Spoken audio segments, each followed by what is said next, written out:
नमस्कार, आप सभी का स्वागत है हमारे चैनल द धर्म कहानी स्पिरिचुअल में। पूजा पाठ व्रत में कई चीजों का इस्तेमाल नहीं करना चाहिए और गलती से अगर आपने इन चीजों का इस्तेमाल कर लिया तो फिर आप पाप के भागी बन जाते हैं।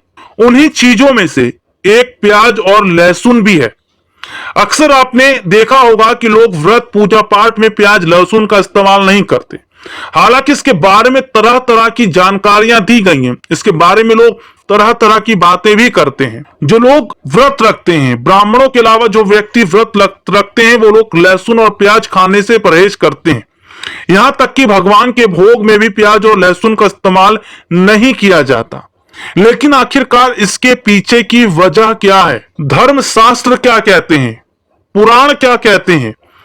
और आखिरकार क्या वाकई लहसुन और प्याज का बड़ा जो रिश्ता है वो राक्षसों से जुड़ा हुआ है, इसीलिए लहसुन और प्याज का इस्तेमाल नहीं किया जाता?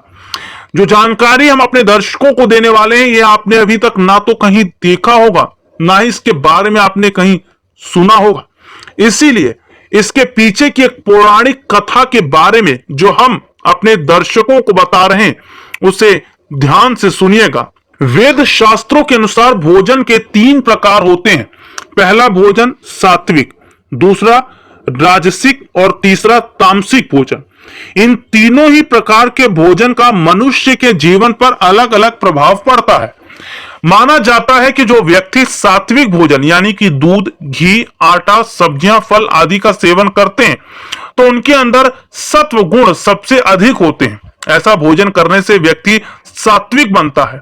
इसको लेकर एक श्लोक भी कहा गया है, आहार शुद्धो सत्व शुद्धि ध्रुव स्मृति स्मृति लंबे सर्व ग्रंथि नाम विप्र मोक्षः। इस श्लोक का अर्थ है कि आहार शुद्ध होगा तो व्यक्ति अंदर से शुद्ध होगा और इससे ईश्वर में स्मृति दृढ़ बढ़ती है। स्मृति प्राप्त हो जाने से हृदय की अविद्य जनित हर एक गांठ खुल जाती है। सात्विक भोजन करने से व्यक्ति का मन शांत होने के साथ विचार शुद्ध होते हैं। शास्त्रों के अनुसार ऐसा भोजन करने वाले लोगों का मन अधिक चंचल होता है और ये लोग संसार में प्रवृत्त होते हैं। राजसिक भोजन में नमक, मिर्च, मसाले और तमाम ऐसी चीजें आती हैं जो कि इंसान की प्रवृत्ति को बदलती हैं। वेद शास्त्रों के अनुसार लहसुन और प्याज तामसिक भोजन की श्रेणी में आता है। माना जाता है कि इन दोनों चीजों का सेवन करने से व्यक्ति अंदर रक्त प्रवाह बढ़ जाता है या फिर घटता भी है। ऐसे व्यक्ति को अधिक गुस्सा, अहंकार, उत्तेजना, विलासिता का अनुभव होता है। इसके साथ ही वे आलसी और अज्ञानी भी हो जाते हैं। इसी कारण ब्राह्मणों के अलावा पूजा पाठ करने वाले लोग इसका सेवन नहीं करते। समुद्र मंथन करने के दौरान लक्ष्मी के साथ कई रत्नों समेत अमृत कलश भी निकला था। अमृत पान के लिए देवताओं और असुरों में विवाद हुआ तो भगवान विष्णु मोहिनी रूप धारण कर अमृत बांटने लगे।